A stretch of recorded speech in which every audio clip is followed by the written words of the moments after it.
To arrive in Beijing is, well, it really is like stepping into this vibrant, sometimes jarring conversation between different centuries. It absolutely is. We are diving deep today into one of the world's most complex, most enduring cities, Beijing, the northern capital. Yeah. Just try and picture this duality for a moment. 1 second, you're navigating a 600-year-old Hutong alleyway. The air might be thick with, I don't know, roasting chestnuts, maybe a bit of coal smoke.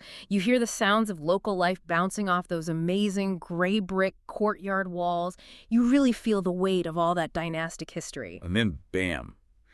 Just like that, you step out onto this huge, super modern, maybe 8-lane boulevard. Right.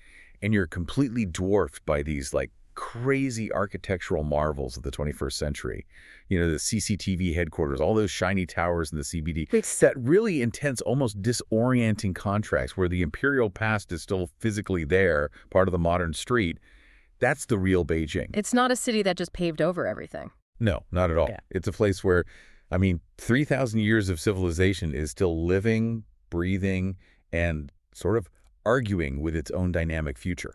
It's happening right now. So what's our mission for this deep dive then? We want to give you, our listeners, that kind of comprehensive shortcut, the key knowledge you need to actually master this duality. Right. How do you, as a visitor, or maybe someone just fascinated by world history, handle the sheer logistics? A metro area of 21 million people. It's huge. While also getting access to those really profound historical experiences, the ones that really define the whole Chinese narrative. Precisely. A visit to Beijing, it's like an immersive, high-stakes education, you could say. Yeah. So we're going to break down the fundamental practicalities. That's it. Everything from, mastering the digital integration that really makes the city work. Which sounds crucial. Oh, it is. To breaking down the costs, the budget, and then finally sort of peeling back those layers of history at the Forbidden City, the Great Wall. It's about being informed, right? Enough to get past just the surface level tourism and really grasp how this complex city actually functions. Exactly. Understand the mechanisms. Okay, let's unpack this crucial information. Okay, so navigating a city the size of Beijing, it can seem, well, pretty overwhelming at first glance. But its transport, its infrastructure, it's actually a kind of masterpiece of modern urban planning. It really is remarkably efficient. So our deep dive starts right where you do, arrival. And this involves what our sources are calling the tale of two airports. You've got two very different gateways into the city. That's right. For decades, the main one, the one everyone knew, was Peking. That's Beijing Capital International Airport. It's about 30 kilometers northeast of the sort of historic center. Okay. It's still closer to the main business districts, the historical core, and it's where most of the big legacy international airlines still fly into. And then you've got the relatively new kid on the block. Right, PKX, Beijing Daxing International Airport. That's the architectural spectacle, isn't it? The Zaha Hadid design. It is. It's stunning. State-of-the-art, futuristic, that huge, symmetrical starfish shape. But, and this is important, it's located quite a bit further south. Right, and that location difference is a really critical logistical point you need to factor in right away for your transfer. Absolutely. That initial choice, PK or PKX, it directly impacts your travel time into the city and the cost, too, significantly. So if speed is the priority, avoiding traffic, then the airport express train is, well, it's pretty much non-negotiable. From Peking, it's a flat fee, 25. And you're reliably at Dongcheng Station in maybe 20, 25 minutes. Then Dongcheng is a key hub. Crucial. It links right into Subway Line 2, the Loop Line, and Line 13. Gives you easy access to most of the inner city from there. Okay, and from the southern airport, PKX. From PKX, the express train ride is a little bit longer, maybe 22 minutes, and slightly more expensive, 35. It takes you to Chaoyang Station. Chaoyang. Yeah. And while the train itself is fast, Chaoyang is still a bit further out. So you'll need a smooth transfer onto the subway network from there to get right into the center. Still efficient, but an extra step. What about if you've got loads of luggage? Or maybe arriving really late at night? Then taxis and ride-hailing services are your go-to. They're available 24/7 at both airports. From Peking, heading to the city center, you're probably looking at somewhere between, say, 120 and 180. Okay, reasonable. But because PKX is so much further south, that taxi fare, it jumps up quite a bit. Yeah. You're generally looking at around 220, maybe even more if the traffic's bad. So definitely something to budget for if you fly into Daxing. It's interesting, though, for the real budget explorer, there's the airport bus network. Oh yeah, the buses are definitely the cheapest option. Routes going all over the city for just, what, 20 to 40? Exactly. Dirt cheap. But you have to be prepared for a much longer journey. We're talking 60, maybe 90 minutes. And potentially confusing stops if you don't know the Mandarin names. That's the trade-off. Time and maybe a bit of confusion versus saving money. Okay. This brings us to something you flagged earlier as absolutely critical. Day one. Digital integration. Yes. This is honestly non-negotiable. You simply cannot experience Beijing efficiently, like a local, without getting comfortable with its digital environment. But before you even think about apps, There's a hurdle. there's a big hurdle for international visitors. The Great Firewall. You can't really talk about digital access in China without mentioning the need for, well, specific tools to access the global internet. It's a huge difference from most other places. Exactly. The very first thing you absolutely must do is make sure you have a working virtual private network, VPN. And it needs to be installed and tested before you leave home. Before you land. Critically, before you land. Because once you're there, getting one set up can be extremely difficult, if not impossible. Without a reliable VPN, so many international services you rely on, Google Maps, your usual news sites, maybe even some hotel booking platforms, they just won't work. Which could really mess up your plans. It could paralyze you, yeah. Especially for navigation and communication using the tools you're used to. So VPN first. Then once you've got connectivity sorted, the next step is mobile payment. Right. Because the efficiency of pretty much everything in Beijing, transport, shopping, eating it all, seems to run on two main digital payment systems. Alipay and WeChat Pay. They dominate completely. Cash, physical tickets, they're becoming really rare, almost artifacts. And the challenge for visitors is getting these apps linked up to international bank accounts or credit cards, right? That's where people often get stuck on day one. It can be a stumbling block. Alipay seems to be a bit more straightforward for visitors currently. They offer a tour pass feature, or you can often link international Visa or MasterCard fairly easily now. Okay. And you need to do this immediately upon arrival. Because everything, everything, from buying a coffee at a local shop to grabbing a shared bike off the street, relies on scanning a QR code with one of these apps. Okay, so digital integration is paramount. VPN first, then mobile payment. Once you've got that sorted, the city kind of opens up. It really does. Let's talk about the city's circulatory system then. The subway. It's massive, right? One of the world's biggest. Huge. We're talking 27 lines, nearly 500 stations. Mm-hmm. It's constantly expanding. But despite the scale, it's incredibly easy to use and, surprisingly, very cheap. The cost is amazing. Fares are based on distance, starting at just 03. That's like, what, 40 US cents? For trips up to 6 kilometers? Yeah, unbelievably affordable. And for tourists, the accessibility is fantastic. All the station names, the signs, the announcements on the trains, everything is in both Mandarin and standard English pinyin, plus spoken English announcements. That removes a huge barrier. It really does. Makes it much less intimidating than public transport in some other major global cities. Are there key lines that tourists should probably memorize? Definitely helps. Line 1 is your main east-west artery. That's the one for hitting the absolute core. Tiananmen Square, the Forbidden City. Got it. Line 2 is the essential loop line. It basically follows the path of the old Ming Dynasty city walls. Connects major hubs like Dongcheng, where the Airport Express arrives, and the main Beijing railway station. Very useful. Okay, line 1, east-west. Line 2, loop.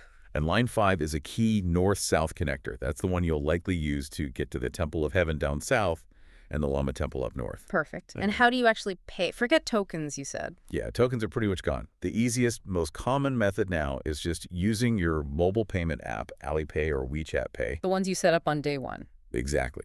You generate a Metro QR code within the app, scan it at the gate to get in, scan it again when you leave, and it automatically calculates the fare based on your journey distance and deducts it.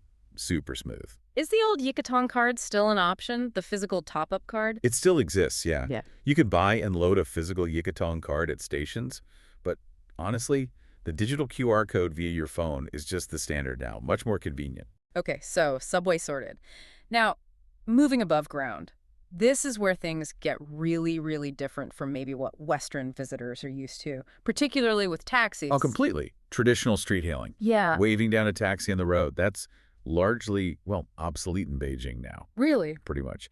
Didi, which is China's main ride-hailing app, is totally dominant. It's like the Uber or Lyft equivalent, but on a much larger scale. And the key thing here for international visitors is its accessibility, right? Yeah, that's what makes it so indispensable. You can download the Didi app from international app stores before you even go. Okay. You can usually register it with your foreign phone number, link it to your international credit card, or ideally, your already set up Alipay account. And the language barrier. That's the killer feature. It has a built-in English interface, and it includes automated translation for messages between you and the driver. Wow, okay.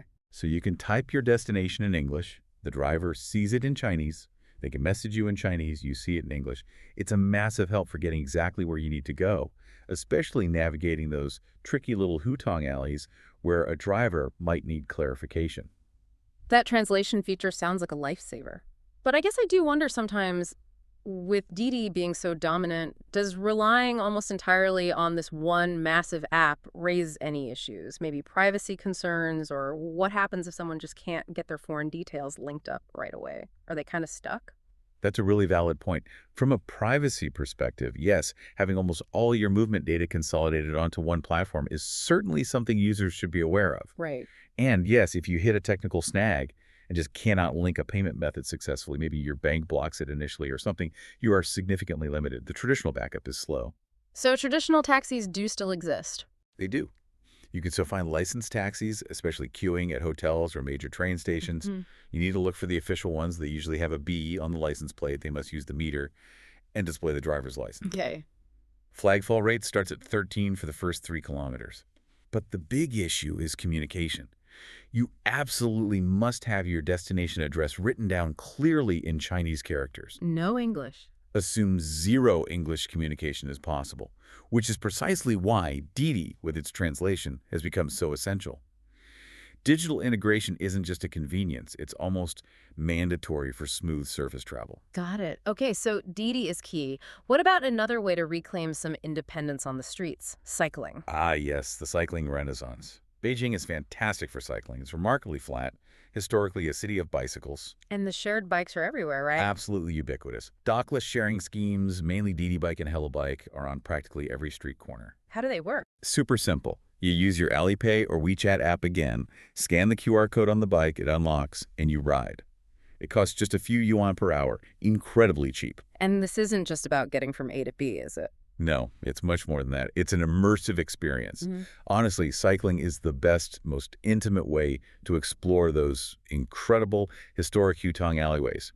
You get a real feel for the neighborhood, the community life in a way you just miss completely from the subway or inside a car. It's wonderful. Okay, so once you've figured out how to arrive and how to move around, the next huge decision is where you actually base yourself. Choosing your neighborhood in Beijing, it really does fundamentally shape your whole perception of the city. It absolutely does. Yeah. It's not just about, how close you are to the main sites. It's about consciously picking which version of Beijing you want to wake up in each morning. Do you want that imperial grandeur right outside your door? Or maybe the lakeside culture? Or that modern cosmopolitan buzz? Makes sense. Where should we start? The historic heart. Let's start right in the Dongcheng district. This is the imperial and sort of geographical core. It's largely within the old city walls.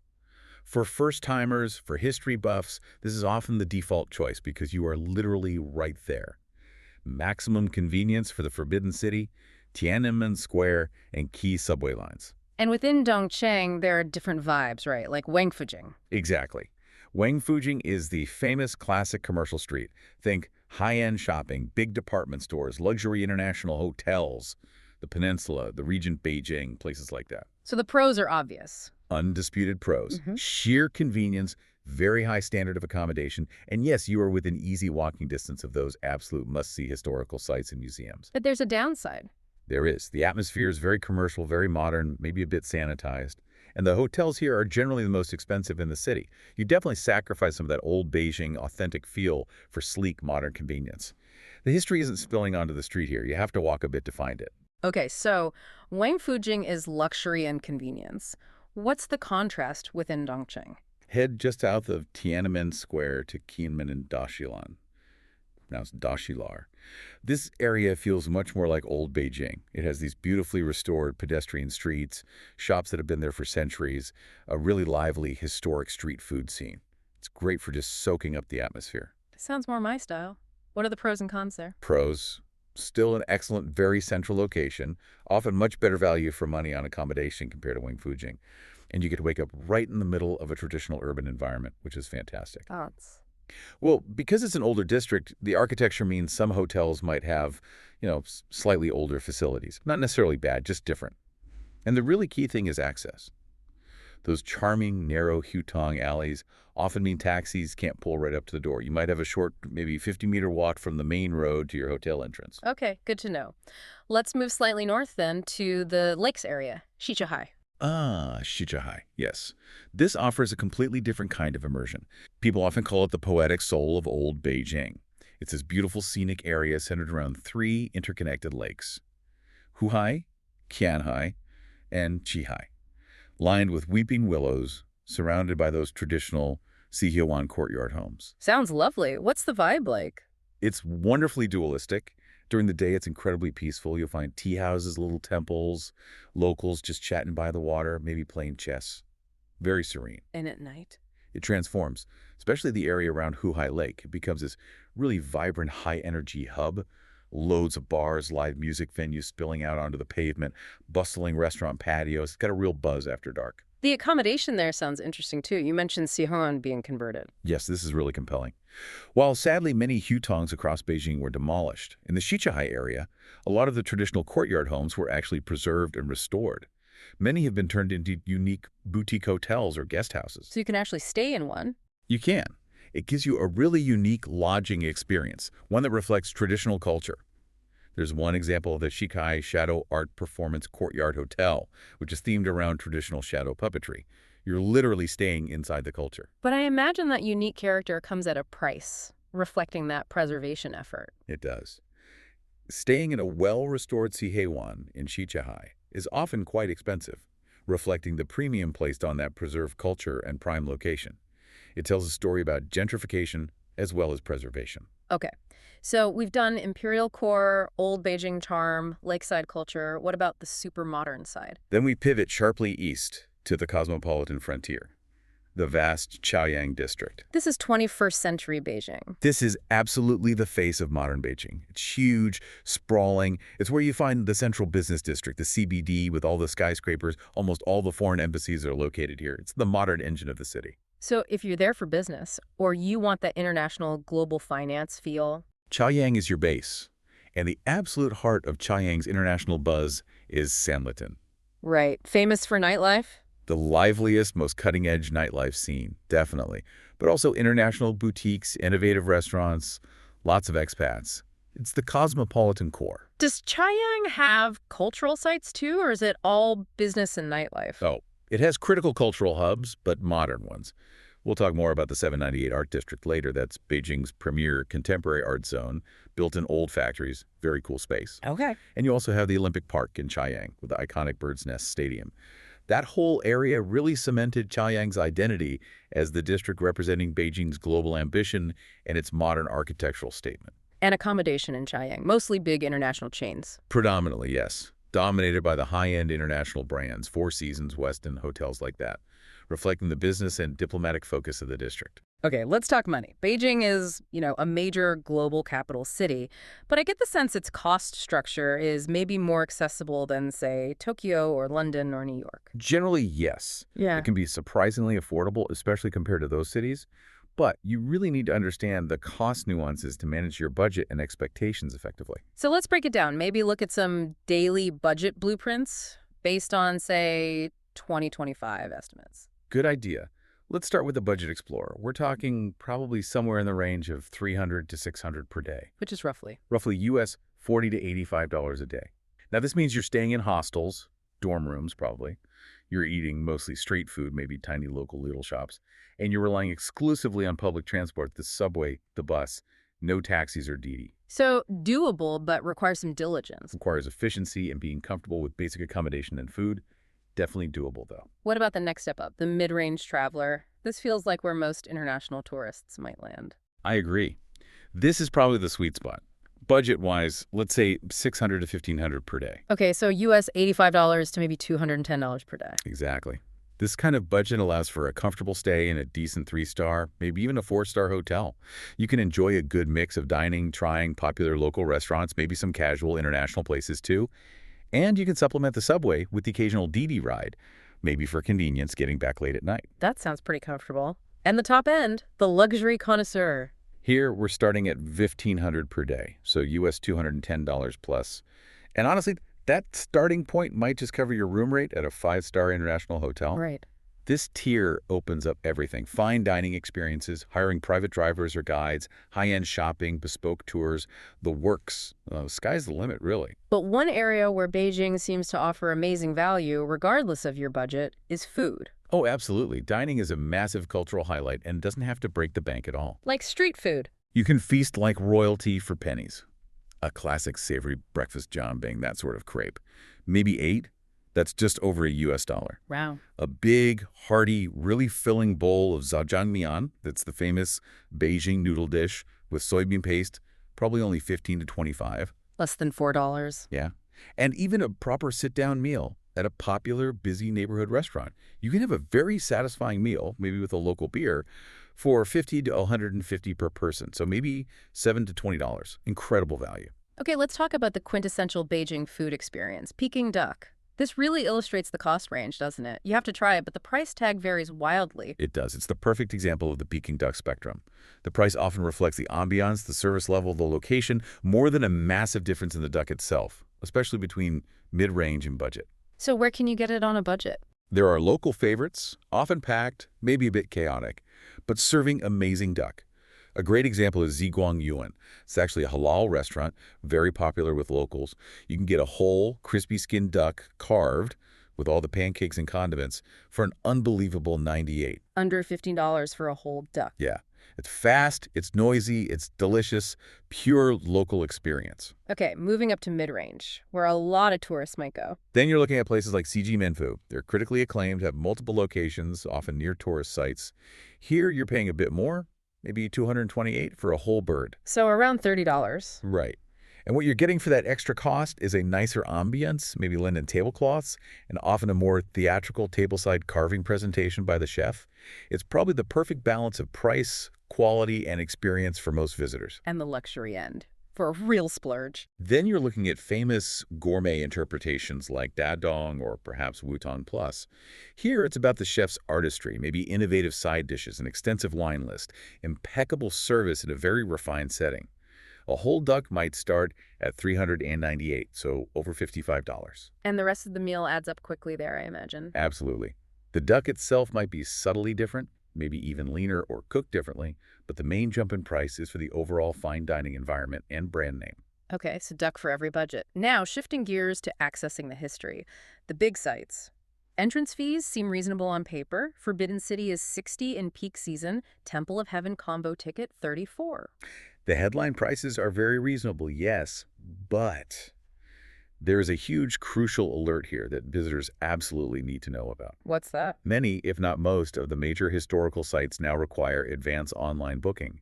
And tickets, especially for the most famous places like the Forbidden City, often sell out days, sometimes even weeks, in advance. You can't just show up and buy a ticket anymore. For the big ones, generally, no. Not reliably. You risk being turned away. How do you book them then? Online? How? This is the tricky part. These bookings are often managed through WeChat mini programs. Ah, linking back to the digital integration hurdle. Exactly. These are like little apps within the main WeChat app. They often require a Chinese ID number or a functioning WeChat Pay or Alipay account linked to a Chinese bank account, although some are getting better at accepting foreign passports and payments. But it can still be a significant barrier if you haven't got your digital setup sorted or if the specific mini program for that site isn't foreign visitor friendly. So if you arrive unprepared, you might literally be locked out of the Forbidden City. It's a real possibility, yes, especially during busy seasons. So the backup plan needs to be? Your hotel concierge is your best friend here, or booking through a reputable tour operator well in advance. They can navigate the Chinese language booking systems and secure those time-slotted tickets for you. But you need to plan ahead. Spontaneity for major sites is risky now. Wow, that's a critical piece of advice. The digital barrier is now an access barrier to history itself. It really is. And the Great Wall provides another perfect example of how costs can add up beyond the headline fee. Right. You see, the entrance fee for a popular section like Nuxianyu is only $4.40, which sounds great. Yeah, less than US $6. Mhm. But that 40 only gets you through the main gate at the bottom of the hill. And then? And then the ancillary costs kick in, mostly for convenience. First, you'll almost certainly need the mandatory shuttle bus to get from the ticket area up to the actual base of the wall. That's another 15. Okay. Then, unless you want a very strenuous, steep hike up, you'll likely want a round-trip cable car or chairlift to get onto the wall itself. That's Yeah. 140. Ouch. So that's added quite a bit already. We're already at 195. And then, if you want the fun toboggan ride back down the mountain after your walk, Which looks amazing. it is fun. That's another 100 one way. So if you opt for all the convenient transport options, shuttle, cable car up and down, toboggan down, your 40 entrance fee has suddenly ballooned to nearly $300 per person. Easily. Around US $45 per person, just for the access and transport on the wall itself. That doesn't even include your transport to Muxianyu from Beijing. But budget travelers can save a lot here. Absolutely. If you're fit and have the time, you can skip the cable car and toboggan and do the hike up and down for free. It's steep, it takes time, but it saves you a significant chunk of money. It just shows how that initial low price doesn't tell the whole story. That's a really important lesson. Check the add-on costs. For reference, what about other key sites? Summer Palace, Lama Temple. Their combo tickets are still very reasonable. Summer Palace combo is 60, Lama Temple is just 25. Great value as long as you handle the advanced booking logistics. Okay, so we've tackled the logistics, the costs. Now for the real payoff. Diving into the sheer weight and wonder of Chinese imperial history. Let's start right at the epicenter, the heart of the empire, the Forbidden City, the Guging. For over 500 years, yeah, from 1420 right up until 1924 when the last emperor left, this massive complex wasn't just the emperor's home. It was considered the literal and symbolic center of the entire Chinese universe. Home to 24 emperors, Ming and Qing dynasties. Exactly. And the name itself, Forbidden City. We really can't overstate the political power it held. Unauthorized entry for anyone, any commoner, was punishable by immediate execution. Wow. It's vast. A self-contained city within a city covering over 180 acres. It was designed to physically manifest the cosmic order right here on Earth. And the architecture itself is loaded with symbolism, isn't it? The layout. Absolutely staggering amounts of symbolism. So the whole complex is laid out with this incredibly precise, perfect symmetry along a central north-south axis. That wasn't just for looks. No. It was deeply political and sort of divine. The design was meant to align the emperor, who lived and worked along this axis, with the celestial pole star, the fixed, unchanging center of the heavens. This visually reinforced the emperor's mandate of heaven, his divine right to rule. Everything had meaning. Every single detail. The famous yellow-tiled roofs. Yellow was the imperial color, reserved exclusively for the emperor's use. Even things like the number of little animal figurines perched on the roof ridges of the main halls. I've seen pictures of those. Right. They always had an odd number, usually 9 on the most important buildings, never 7, for example. That number 9, it signified the emperor's supreme status, his cosmic importance. Every element reinforced the hierarchy, the Confucian principles of order. It's fascinating, too, the deeper history of the site itself. This Ming Dynasty palace wasn't the first one here. That's right. The ground you're walking on is layered. Before the Ming built this Forbidden City, the site actually housed the palace of the earlier Yuan dynasty, founded by Kublai Khan. And even before that, the Liao dynasty, who were a semi-nomadic people from the north, had their southern capital here. So it represents that continuous cycle. Of conquest, yeah. Cultural overwriting, appropriation. Each new dynasty built upon and often deliberately erased parts of the previous one's center of power. It's written into the very ground. Okay, so if the Forbidden City was the seat of earthly political power, what about the Temple of Heaven, the Tiantan? The Temple of Heaven was the emperor's most sacred connection point. His direct line to the divine, to heaven itself. It's designed differently too, right? More circular elements. Exactly. The whole complex embodies that ancient Chinese cosmology of a square earth and a round heaven.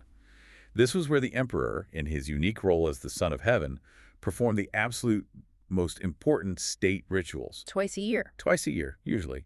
He'd come here to offer these incredibly solemn sacrifices, primarily to pray for good harvest for the entire empire. But just as importantly, these rituals publicly demonstrated and reaffirmed his legitimacy to rule, showing he had heaven's approval. And architecturally, it's stunning, that main building. The Hall of Prayer for Good Harvest. It's magnificent. A towering, triple-eaved circular building. What's really remarkable is that it's built entirely of wood using intricate joinery without a single metal nail. Incredible craftsmanship. And the symbolism inside. Those central 4 pillars represent the 4 seasons. Then there's an inner ring of 12 pillars for the 12 months, and an outer ring of 12 pillars for the 12 traditional 2-hour periods of the Chinese day. Wow. Put it all together, and the building itself represents the entire cosmos, the universe, and the emperor's crucial role in keeping the earthly world in harmony with the heavens. And there are acoustic wonders, too. The altar, the echo wall. Yes. The circular mound altar, where the main ceremonies took place, is open to the sky. Its tiered marble design was engineered to amplify the speaker's voice, ensuring the emperor's prayers resonated, symbolically reaching heaven. And the famous echo wall surrounding the Imperial Vault of Heaven, well, a whisper really does travel clearly all the way around its circumference. These weren't just tricks. They were designed to enhance the sense of sacredness and the unique power of the Son of Heaven. But the most striking thing today, maybe, is the contrast. What happens there now? It's beautiful, isn't it? This incredibly solemn, once highly restricted imperial space is now completely reclaimed by the ordinary people of Beijing. How so? Every single morning, especially, the surrounding park is absolutely buzzing. It's filled with local residents practicing Tai Chi, groups singing Beijing opera, people ballroom dancing, playing intense games of Chinese chess or cards. It's this vibrant, living community space. That's amazing history being transformed. It's a perfect, joyful symbol of that.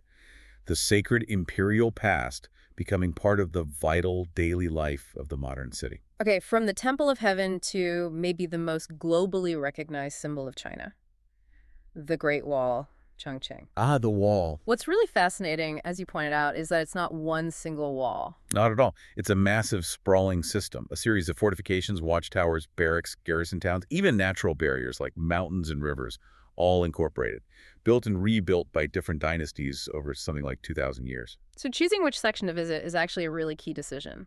The experience can be totally different. Absolutely crucial decision. You have to match the section to the kind of experience you want. So what are the main options near Beijing? Bottling. Bottling is the most famous, the most heavily restored section. It's also the easiest to get to now, with a dedicated high-speed train line from Beijing.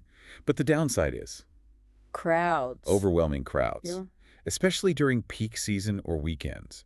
You might be shuffling along in a queue just to walk on the wall itself. It can feel a bit like Disneyland. Okay, maybe not ideal for everyone. What about Muqianyu? We talked about the costs there. Muqianyu is often the recommended alternative for first-timers or families. It's also fully restored, very scenic with lots of greenery, especially in summer and autumn. And it has the cable car and toboggan. Right, the transport options make it more accessible. The crowds are generally significant, but usually less intense than Battleland. It strikes a good balance between restoration, scenery, and accessibility. What if you want something more rugged, more authentic feeling? Then you need to look a bit further afield. Maybe consider Jinshanling. This section is only partially restored. Parts of it are quite wild, crumbling. It has that raw, unrestored aesthetic that many hikers and photographers are looking for. So better for hiking. Fewer people. Definitely. Much better for challenging hikes, incredible photography opportunities, and significantly lower crowds. It requires a bit more effort to get to, but the reward is that sense of scale and history without the hordes. Any other options? Maybe something unique? Well, there's Simitai. It's also partially restored, known for being quite steep and dramatic. Yeah. But its unique selling point is that it's the only section officially open for organized night tours. Seeing the wall lit up under the stars is supposedly quite magical, though access is usually part of a package deal, including staying in the nearby water town. Okay, lots of choices for the wall. Now, to really feel the texture of old Beijing life, you have to get lost in the Hutongs, right? You absolutely must. The Hutong. These are the ancient, narrow alleyways, typically lined with those traditional single-story courtyard homes, the Xiaoan. They've been the backbone of Beijing's residential neighborhoods, the fabric of community life, really since the Yuan dynasty back in the 13th century. But visiting them today has a sense of urgency. It really does. There's a poignant urgency. During Beijing's massive push for modernization, especially before the 2008 Olympics, estimates are that over 70%, maybe even more, of the original Hutongs were demolished, just wiped out to make way for wider roads, high-rise apartments, shopping malls. Wow, 70%. So exploring a Hutong area today isn't just charming. It's a crucial glimpse into a way of life, a community structure that is rapidly disappearing or has already vanished in many parts of the city. How best to explore them? Slowly is the key. On foot is great. Or rent one of those shared bikes we talked about, perfect for navigating the narrow lanes. You can also take a traditional cycle rickshaw tour, especially popular around the Shikai Lakes area. Are some Hutongs more touristy than others? Oh yes, an area like Nanluguqiang is very famous, very lively, but it's also heavily commercialized now with boutiques, cafes, snack stalls.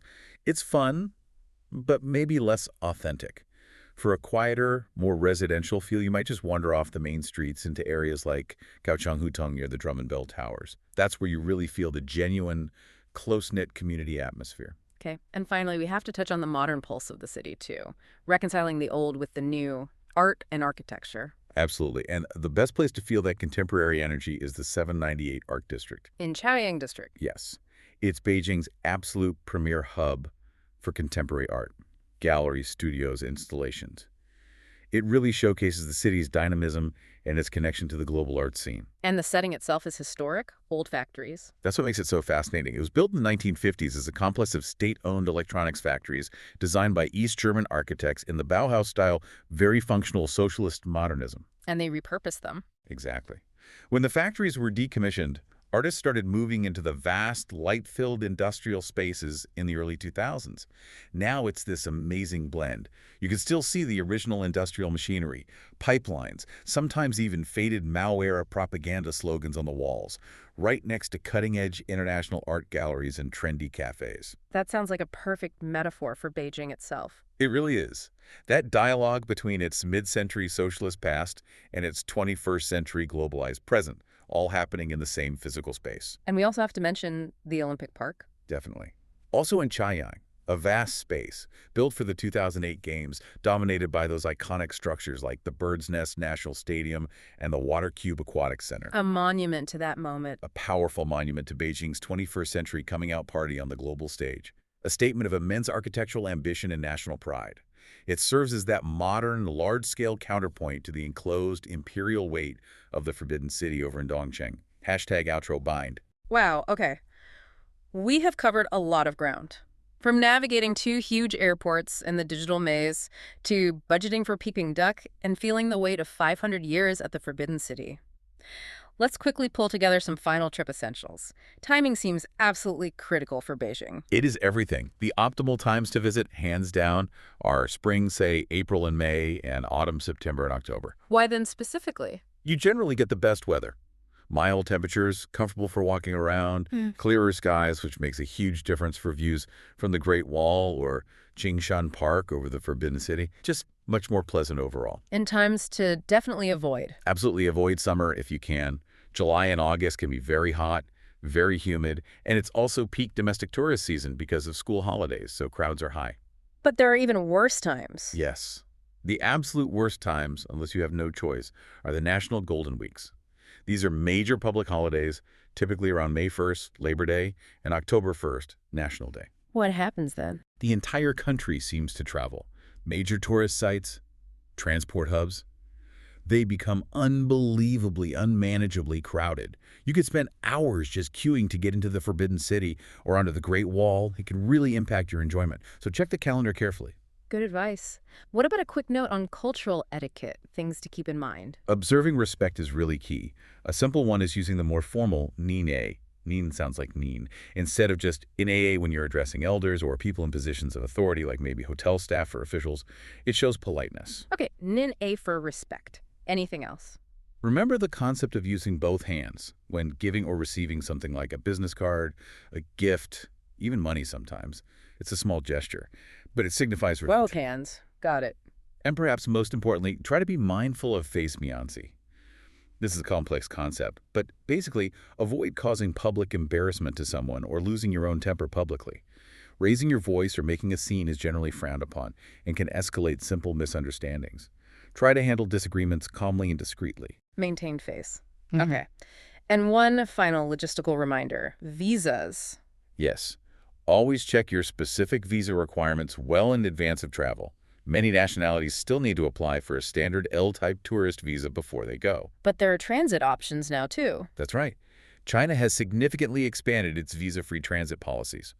depending on your nationality and flight path. If you're transiting through Beijing or other major cities to a third country, you might be eligible for a visa-free stay of up to 24, 72, or even 144 hours. That's up to 6 days.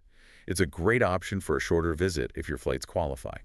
Definitely look into the specifics for your situation. Okay, crucial details there. So wrapping this all up. This deep dive, I think, by peeling back all these layers, the logistics, the cost, the deep history, it really reveals Beijing as a city defined by this almost unyielding ambition. Unyielding ambition, I like that. Yeah. It's a place where that grand, centuries-long imperial narrative of China is still constantly unfolding, sometimes arguing with its own past, while simultaneously relentlessly forging its hypermodern future. It's happening all at once. It sounds like a journey into Beijing will absolutely challenge your perceptions of scale, of history, of modernity.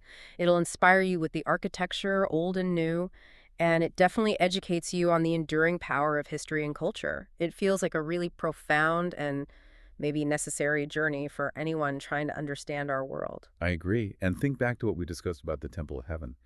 That incredibly sacred space, the emperor's direct line to the divine, the Son of Heaven keeping the cosmos in balance. Yeah, the most restricted, important ritual site. And now every morning it's joyfully reclaimed. It's filled with the everyday life of ordinary citizens practicing Tai Chi, singing opera together, dancing. It's become a public square, Yeah. essentially. Exactly. So here's a final thought for you, the listener, to maybe mull over. What does it really say about the trajectory of a modern city, and maybe modern China, when its most exclusive sacred imperial space is so vibrantly democratized? When it's transformed from a symbol of top-down divine power into a shared community space where people are literally weaving history into their daily health routines and social lives? Transforming divine power into community power. Something to think about, or maybe something for you to explore and feel for yourself when you begin planning your own deep dive into the northern capital.